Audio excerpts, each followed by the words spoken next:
सुप्रभात विद्यार्थियों। आज पुनः हम हिंदी कक्षा में हिंदी विषय का अध्ययन करने के लिए उपस्थित हैं।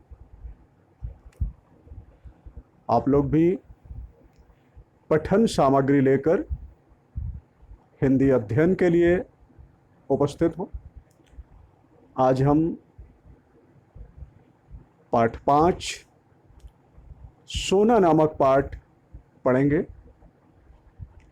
जिसकी लेखिका महादेवी वर्मा जी हैं।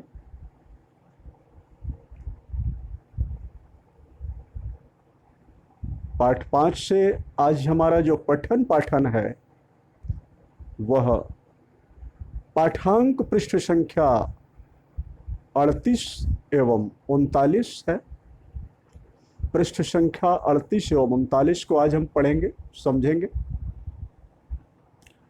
उससे पहले कुछ प्रश्न यहाँ पर हैं, इनके उत्तर आप लोग स्मरण करें और मेरे द्वारा बताए जाने पर उनका मिलान करें। हो सकता है इन प्रश्नों का उत्तर आप जो बता रहे हो वो भी सही हो, मैं जो बता रहा हूँ वो भी सही हो, ऐसा भी हो सकता है। तो हम इनके, यदि ऐसा है दोनों का उत्तर सही है तो फिर हम इन प्रश्नों के दो उत्तर जान जाएंगे। ठीक है। पहला प्रश्न है, पशु कितने प्रकार के होते हैं? तो आप लोगों को बहुत अच्छी तरीके से मालूम होगा पशु कितने प्रकार के होते हैं।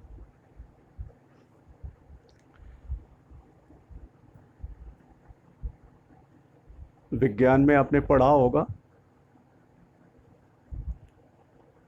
शाकाहारी, मांसाहारी, सर्वाहारी, परंतु यहाँ पर मैं केवल 2 ही प्रकार के पशुओं को बता रहा हूँ। एक हिंसक पशु और दूसरा अहिंसक पशु। हम ये उनके स्वभाव और रहन सहन के स्थिति से कह सकते हैं, हिंसक और अहिंसक। उनके आहार से भी हम उन्हें 3 भागों में बांट सकते हैं। ठीक है, आगे बढ़ें।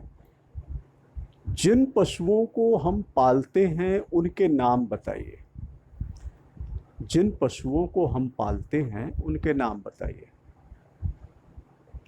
तो हम गाय पालते हैं, भैंस पालते हैं, बकरी पालते हैं, कुत्ता पालते हैं, बिल्ली को पालतू बनाते हैं, घोड़ा पालतू बनाते हैं, बैल को पालतू बनाया जाता था, इत्यादि। इस प्रकार के जानवरों को हम पालते थे। और प्रायः कहा जाए तो हम अहिंसक पशुओं को ही पालतू बनाकर घर में रखते थे। दूसरे शब्दों में कहें तो शाकाहारी पशु ही प्रायः पालतू बनाए जाते थे।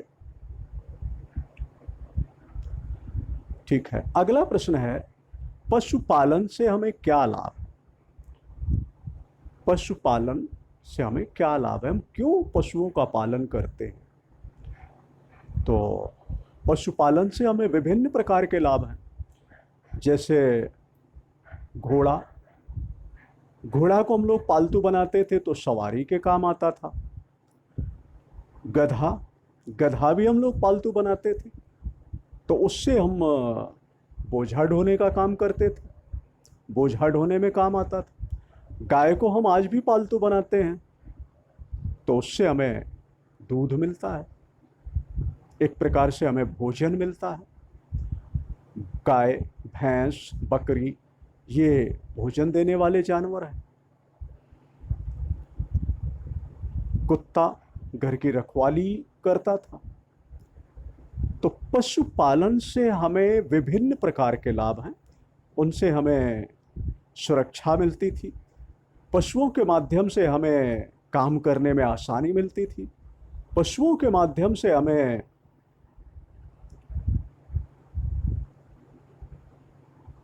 घर की सुरक्षा, भोजन, सुविधा, आने जाने में सुविधा इत्यादि, ये सारी चीज़ें हमें पशुओं से मिलती हैं। पशुओं से ये हमें लाभ होते हैं, तो इसलिए हम पशुओं का पालन करते हैं।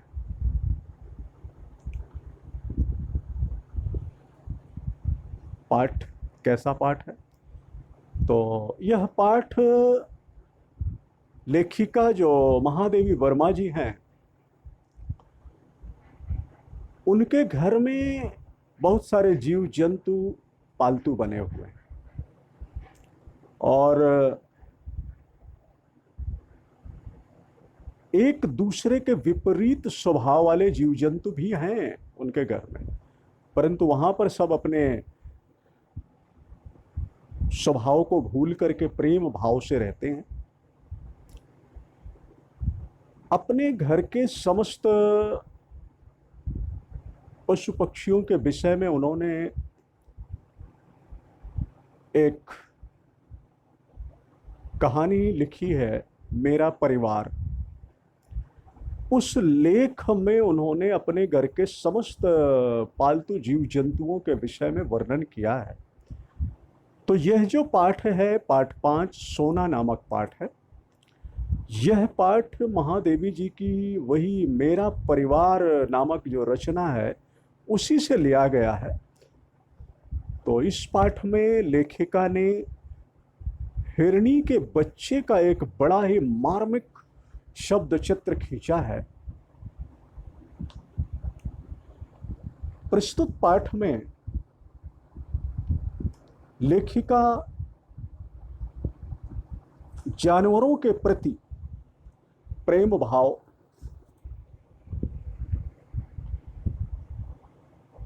स्नेह आदि का चित्रण किया है। यहाँ पर इन्होंने एक हिरणी के जीवन लीला के विषय में बताया है।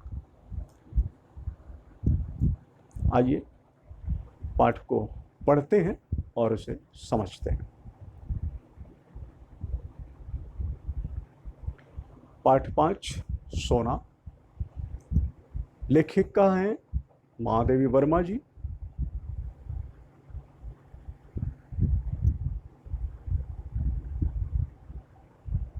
सोना की आज अचानक स्मृति हो आने का कारण है, मेरे परिचित स्वर्गीय डॉक्टर धीरेन्द्र नाथ बसु की पौत्री सुष्मिता ने लिखा है, गत वर्ष अपने पड़ोसी से मुझे एक हिरण मिला था। बीते कुछ महीनों में हम उसे बहुत अधिक स्नेह करने लगे हैं, परंतु अब मैं अनुभव करती हूँ कि सघन जंगल संबद्ध रहने के कारण और अब उसके बड़े हो जाने की वजह से उसे घूमने के लिए अधिक विस्तृत स्थान चाहिए। क्या कृपा करके आप इसे स्वीकार करेंगे? सचमुच में आपकी बहुत आभारी रहूंगी। सचमुच मैं आपकी बहुत आभारी रहूंगी, क्योंकि आप जानती हैं कि मैं उसे किसी ऐसे व्यक्ति को नहीं देना चाहती हूँ जो उससे बुरा व्यवहार करे। मेरा विश्वास है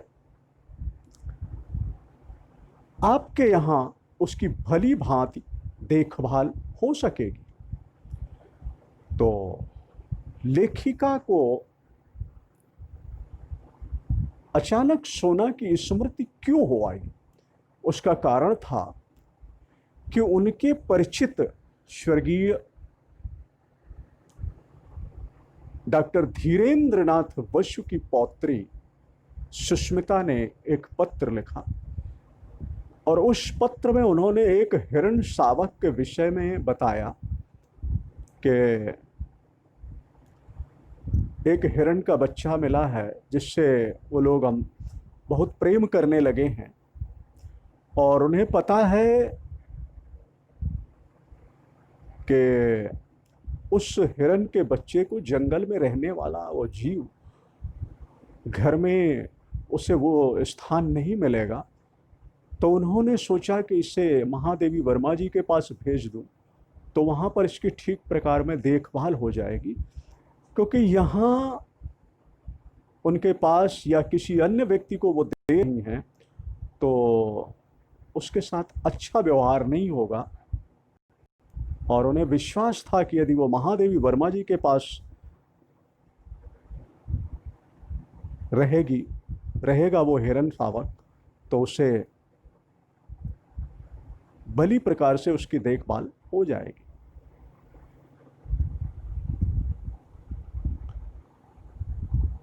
कई वर्ष पूर्व मैंने निश्चय किया था कि अब हिरण नहीं पालूंगी, पर आज उस नियम को भंग किए बिना इस कोमल प्राण जीव की रक्षा करना संभव नहीं। कई वर्ष पूर्व लेखिका बता रही कि उन्होंने यह निश्चय किया था कि वह हिरण नहीं पालेंगे, लेकिन आज उन्हें अपने उस नियम को तोड़ना पड़ रहा है, अपने उस निश्चय को तोड़ना पड़ रहा है, क्योंकि यदि वो उस नियम को नहीं तोड़ रहे हैं, उस निश्चय को नहीं तोड़ रही हैं, तो आज एक जीव के प्राणों की रक्षा कर पाना बहुत मुश्किल है। सोना भी इसी प्रकार अचानक आई थी, परंतु वह अब तक अपनी शैशवावस्था पार नहीं कर पाई थी। सुनहरे रंग की रेशमी लच्छेदार गांठ के समान उसका कोमल लघु शरीर था, छोटा था, छोटा सा मुंह, पानीदार आंखें, देखती तो लगता कि अभी छलक पड़े। सोना जो हिरण शावक इन्हें मिला था वह अचानक ही मिला था, और बता रही हैं कि शैशवावस्था यानी अपने शिशु अवस्था को वो नहीं पार कर पाई थी। एक सुनहरे रंग की रेशमी लच्छेदार गांठ की तरह उसका लघु शरीर था, छोटा सा मुंह था, पानीदार आंखें थीं।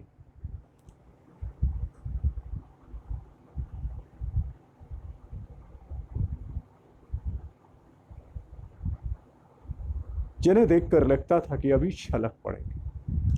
लंबे कान और सुडौल पतली टांगें थी। सब उसके सुनहरे वर्ण के कारण सोना, सुवर्ण, स्वर्णलेखा आदि नाम उसका परिचय बन गए। सोना को एक बालिका मरणासन्न अवस्था में पास ले आई थी। लेखिका बता रही हैं कि उसके शरीर सरल शिशु रूप से सब इतना प्रभावित हुए, और उसके सुनहरे वर्ण को देखकर किसी ने उसका नाम सोना रखा, किसी ने सुवर्णा रखा, किसी ने स्वर्णलेखा रखा। तो इस प्रकार से ये सारे नाम उस हिरण शावक के पर्याय बन गए, परिचय बन गए। और यह हिरण शावक उनके पास कोई मरणासन्न स्थिति में ले आया था। एक बालिका जो मरणासन्न स्थिति में इस शावक को उनके पास ले आई थी।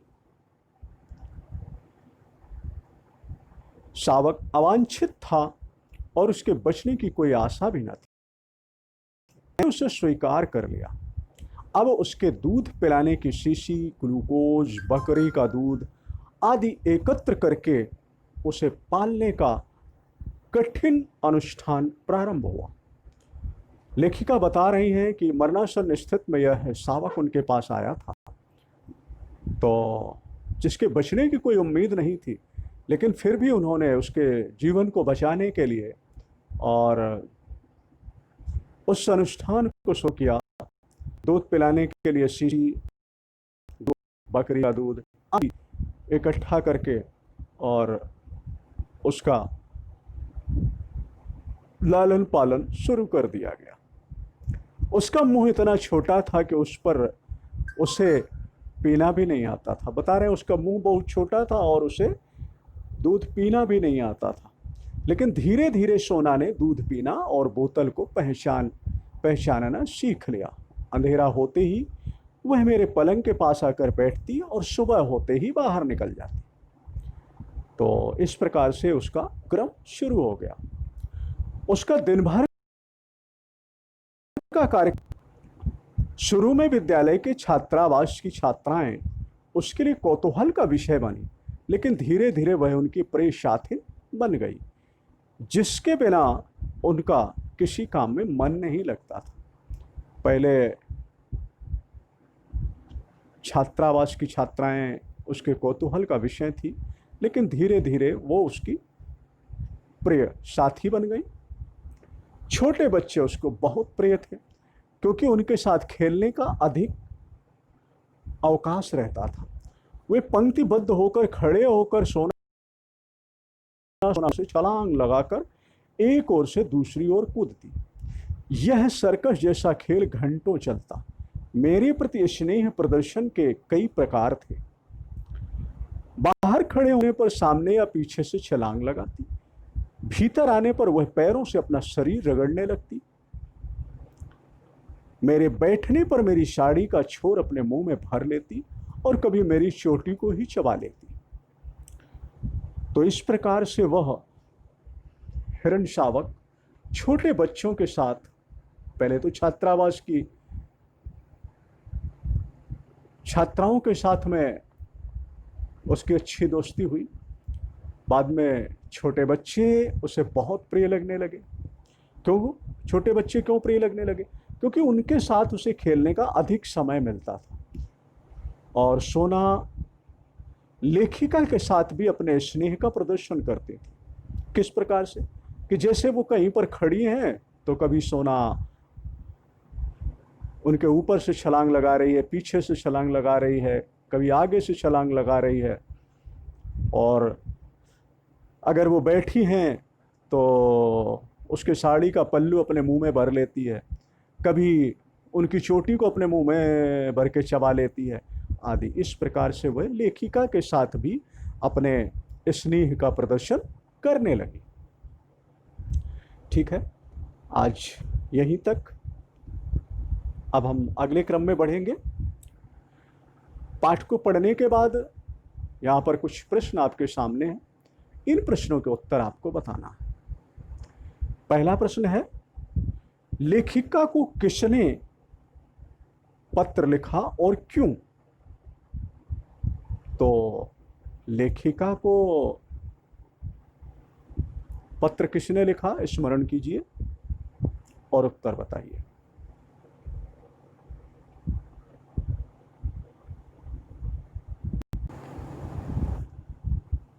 लेखिका को यह पत्र उनके परिचित डॉक्टर धीरेन्द्रनाथ बसु की पौत्री ने लिखा था। क्यों लिखा था? क्योंकि उन्हें एक हिरण शावक मिला था और वो चाहती थी कि महादेवी वर्मा जी इसकी देखभाल करें। अगला प्रश्न है, सुष्मिता हिरण को महादेवी जी के पास क्यों भेजना चाहती? तो इस प्रश्न का उत्तर स्मरण कीजिए। सुष्मिता हिरण को महादेवी जी के पास इसलिए भेजना चाहती थी क्योंकि उसे पूर्ण विश्वास था कि इसकी देखभाल महादेवी वर्मा जी के यहाँ ठीक प्रकार से हो पाएगी और इसे किसी भी प्रकार के कोई तकलीफ नहीं होगी, कोई भी ऐसा व्यक्ति नहीं होगा जो उसके साथ दुर्व्यवहार करे इत्यादि।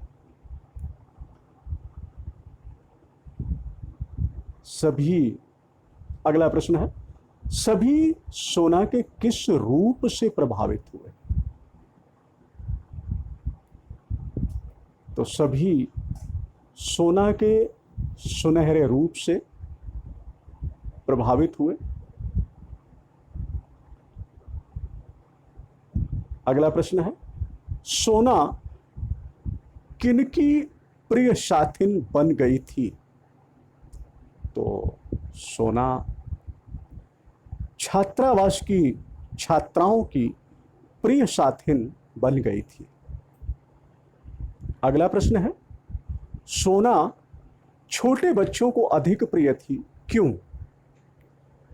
सोना छोटे बच्चों को इसलिए अधिक प्रिय थी क्योंकि सोना को बच्चों के साथ खेलने का अवसर अधिक मिलता था।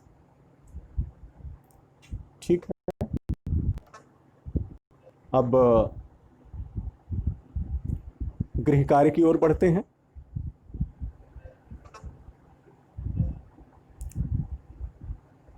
आज का गृह कार्य है शब्दार्थ हिंदी नोटबुक 1 में लिखेंगे। आज केवल आपको शब्दार्थ लिखना है। पाठांक पृष्ठ संख्या 38 और 39 को पढ़ना है और शब्दार्थ हिंदी नोटबुक 1 में लिखना है। इसी के साथ ही आज का अध्ययन क्रम यहीं समाप्त होता है। धन्यवाद।